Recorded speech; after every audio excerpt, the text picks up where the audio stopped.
Hi guys, welcome back to our channel. మన వీడియోలో ఏం డిస్కస్ చేసుకుందామంటే టీచర్స్ సంబంధించిన ప్రతి డౌట్స్ అనేది ఈ వీడియో అయితే క్లారిఫై అయితే చేసుకుందాం అనమాట. మీరు తమిళలో చూసినట్టుగా మీకు ఇలాంటి డౌట్స్ ఏమున్నా కానీ ఈ వీడియోలో అయితే క్లారిఫై చేసుకుందాం అనమాట. అలాగే మనకి ఆఫర్ లెటర్కి అలాగే జాయినింగ్ లెటర్కి కొంచెం గ్యాప్ ఉంది కదా, ఆ గ్యాప్లో మనం ఏం నేర్చుకోవాలి అనేది అయితే ముందుగా అయితే తెలుసుకుందాం అనమాట. ఓకే, స్ట్రేట్గా చెప్పాలంటే ఇప్పుడు ఏఐ అన్ని ప్లేసెస్లో ఉంది. ఫ్యూచర్లో ఆల్మోస్ట్ ప్రతి ఫీల్డ్లో ఏఐ యూజ్ అవుతుంది. సో ఇప్పుడు ఏఐ నేర్చుకోకపోతే మనం కొంచెం బిహైండ్ అయిపోతాం అనమాట. మనం కొంచెం వెనకపడడం జరుగుతుంది. బట్ టెన్షన్ పడకండి, ఇక్కడ స్టార్ట్ చేయాలో నేను చెప్పాను. ప్రాబ్లం ఏంటంటే చాలా ఏఐ కోర్సెస్ లో చాలా బేసిక్స్ ఉంటుంది లేదా ఆల్రెడీ అడ్వాన్స్ నాలెడ్జ్ ఉండాలని అజ్యూమ్ చేస్తాయి అనమాట. ఎస్పెషల్లీ టెక్ బ్యాక్గ్రౌండ్ లేని వారికి అవి అర్థం చేసుకోవడం కొంచెం కన్ఫ్యూజింగ్ గా ఉంటుంది. సో ఆనెస్ట్లీ చెప్పాలంటే ఏఐ లెర్నింగ్ కోసం నేను రికమెండ్ చేసే ప్లాట్ఫామ్ లో ఒక టాప్ ఆప్షన్ వచ్చేసి సింప్లీ లెర్న్. వాళ్ళ ప్రోగ్రామ్స్ టాప్ యూనివర్సిటీస్ మరియు లెర్నింగ్ టెక్ కంపెనీస్ తో డిజైన్ చేశారు అండ్ అది కోర్స్ క్వాలిటీలో క్లియర్ గా కనిపిస్తుంది. నాకు పర్సనల్ నచ్చిన 3 థింగ్స్ ఏంటంటే, ఫస్ట్ ప్రాక్టికల్ గా నేర్చుకుంటారు, రియల్ వరల్డ్ ప్రాజెక్ట్స్ అలాగే యాక్చువల్ టూల్స్ మీద వర్క్ చేస్తారనమాట. సెకండ్, ప్రియర్ ఎక్స్పీరియన్స్ అనేది అవసరం లేదనమాట. బిగినర్స్ అయినా కానీ ఈజీగా స్టార్ట్ చేయొచ్చు. థర్డ్, నువ్వు స్టూడెంట్ అయినా వర్కింగ్ ప్రొఫెషనల్ అయినా కెరీర్ స్విచ్ అవుదాం అనుకున్నా కానీ నీకు నీ లెవెల్కి తగ్గట్టుగా కోర్సెస్ ఉంటాయి. సో ఏఐని ప్రాపర్ స్ట్రక్చర్ వేలో ప్రాక్టికల్గా నేర్చుకోవాలనుకుంటే సింప్లీ లెర్న్ని డెఫినెట్గా చెక్ చేయొచ్చు అనమాట. ఓకేనా, సింపుల్గా గూగుల్కి వెళ్ళి సింప్లీ లెర్న్ ఏఐ కోర్స్ అని అయితే టైప్ చేయండి, లేదా డిస్క్రిప్షన్లో దానికి సంబంధించిన లింక్ అయితే ఉంటుందన్నమాట. అక్కడికి వెళ్ళి మీరైతే చూడవచ్చు. అండ్ కామెంట్లో చెప్పండి అనమాట, మీరు కంప్లీట్లీ బిగినరా లేక ఆల్రెడీ టెక్ ఫీల్డ్లో ఉండి ఏఐలోకి డెవలప్ అవుదాం అనుకుంటున్నారా. ఓకే, ఇక్కడ మీకు కనిపిస్తుంది కదా, మీకు ఒక సీక్వెన్స్ ఆర్డర్లో నా ప్రాసెస్ ఏ విధంగా జరిగిందో మీకైతే ఎక్స్ప్లెయిన్ చేస్తాను అనమాట. ఓకేనా, నా టీసీఎస్ జర్నీ అనేది నాకు అనేది ఏ విధంగా జరిగిందో ఇప్పటి వరకు అయితే చెప్తాను అనమాట.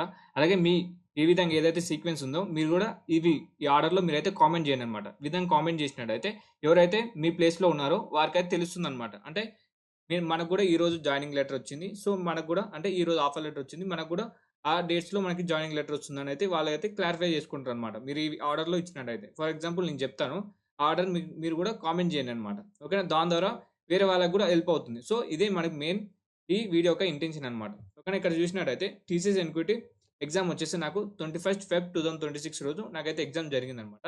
దాని తర్వాత మీరు ప్రైమ్ రోల్కి సెలెక్ట్ అయ్యారని 2 April 2026 రోజు అయితే నాకైతే మెయిల్ అయితే రావడం జరిగింది. దాని తర్వాత ఇంటర్వ్యూ డేట్ వచ్చేసి 4 April 2026 అనమాట. నాకు హైదరాబాద్ లొకేషన్లో ఎంఎల్ఆర్ కాలేజ్లో నాకైతే ఇంటర్వ్యూ అయితే జరిగిందనమాట. అంటే మరి లక్ష్మారెడ్డి కాలేజ్లో నాకైతే ఇంటర్వ్యూ అయితే జరిగిందనమాట. అలాగే ఇంటర్వ్యూ ఎక్స్పీరియన్స్ కావాలనుకుంటే నాకు ఆల్రెడీ నేనైతే ఒక వీడియో అయితే చేయడం జరిగింది. ఆ వీడియోని అయితే నేనైతే డిస్క్రిప్షన్లో అలాగే ఐ కార్డులో అయితే ఇవ్వడం జరుగుతుంది, అక్కడికి వెళ్ళి అయితే మీరు చూడండి అనమాట.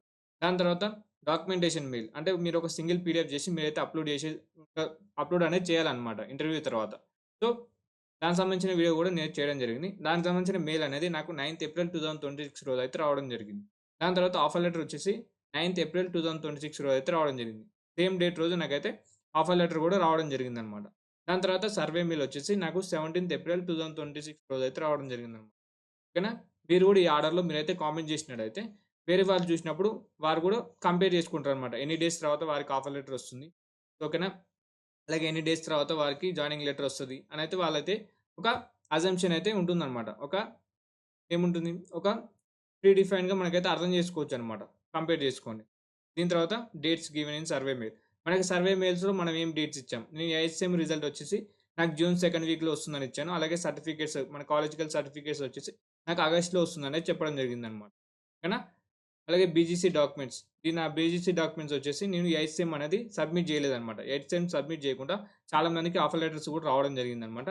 మెయిన్లీ ఆఫర్ లెటర్స్ అని మెయిన్లీ బేస్ చేసుకుని ఏంటంటే సర్వే మెయిల్ బేస్ చేసుకుని చాలా మందికి అయితే ఆఫర్ లెటర్ అయితే ఇచ్చారనమాట. ఎవరైతే జూన్ జూలైలో రిజల్ట్ వస్తాయి అనేది చెప్పారో వాళ్ళకైతే ఆఫర్ లెటర్స్ అయితే రావడం జరిగింది. కొన్ని స్క్రీన్ షాట్స్ కూడా మీకైతే స్క్రీన్ మీద అయితే డిస్ప్లే చేస్తాను అనమాట.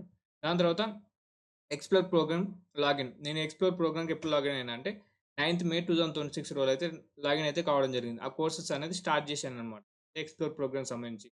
కానీ దానికి సంబంధించి కూడా ఒక వీడియో అయితే చేశాను అనమాట, అవి అయితే చూడొచ్చు. అలాగే నాకు ఇప్పటివరకు అయితే జాయినింగ్ లెటర్ అయితే రాలేదు, ఎందుకంటే నాకు ఎస్ఎం రిజల్ట్ అలాగే నా సర్టిఫికేట్స్ అనేది నాకు జూన్ జూలైలో నాకైతే రావడం జరుగుతుంది, అలాగే నాకు ఆగస్ట్లో అయితే రావడం జరుగుతుంది కదా. సో నాకు మేబీ జూన్ లేదా జూలైలో నాకైతే జాయినింగ్ లెటర్ అనేది రావచ్చు అనమాట. ఓకేనా, చాలామంది కంపేర్ చేసుకొని చూసినట్టయితే బేస్డ్ ఆన్ సర్వే మెయిల్ పెట్టి వారికైతే ఆఫర్ లెటర్స్ అయితే రావడం జరుగుతుంది. అలాగే మీ ఫ్రెండ్స్కి ఎవరికైనా ఆఫర్ లెటర్ వచ్చినట్టయితే ఈ డీటెయిల్స్ అనేది ఈ ఆర్డర్లో ఎంటర్ చేయండి అనమాట. చేసినట్టయితే మిగతా వారికి కూడా అర్థమవుతుంది, ఓకే ఈ డేట్స్లో వాళ్ళకి వస్తుంది అని అయితే తెలుస్తుంది అనమాట. వారైతే కన్ఫ్యూజ్ గారనమాట. ఓకేనా, అలాగే మీరు దీంతో పాటు ఓకే ప్రీవియస్గా మీరు కోర్సెస్ చూశారు కదా సింపుల్ లైన్కి వెళ్ళి, వాటితో పాటు మీరు ఇంకేం నేర్చుకోవాలనుకుంటే డిఎస్ఏ ఈ డీఎస్ఏ అనేది మీరు కన్ఫర్మ్‌గా జావాతో అయితే నేర్చుకోవాలనమాట. జావాతోటే ఎందుకు నేర్చుకోవాలనుకుంటే ఐపీఏ ఎగ్జామ్ వచ్చేసి మనకి జావా మీదనే ఉంటుందనమాట. ఈ ఎక్స్‌ప్లోర్ ప్రోగ్రామ్‌లో మన కోర్స్ వచ్చేసి జావా బేస్డే ఉంటుంది. అలాగే ఎగ్జామ్ కూడా మనకి జావా బేస్డే ఉంటుంది కాబట్టి, మీరు ప్రీవియస్‌గా పైథాన్ మీద, సి ప్లస్ మీద నేర్చుకున్నా గానీ, మీరు జావా సింటాక్స్ అనేది నేర్చుకోండనమాట. ఆల్రెడీ లాజిక్ తెలుస్తుంది కాబట్టి, మీరు ఈజీగా అయితే ఆ ఫార్మాట్‌లో మీరైతే ఎగ్జామ్ అనేది కంప్లీట్ చేయొచ్చనమాట. ఓకేనా? అలాగే ఇంకా మీకేమైనా డౌట్స్ ఉన్నా గానీ కామెంట్ సెక్షన్‌లో అయితే కామెంట్ చేయండి. అలాగే ఇంకా వీడియోని లైక్ చేయకుంటే లైక్ చేయండనమాట. ఓకేనా? Thank you.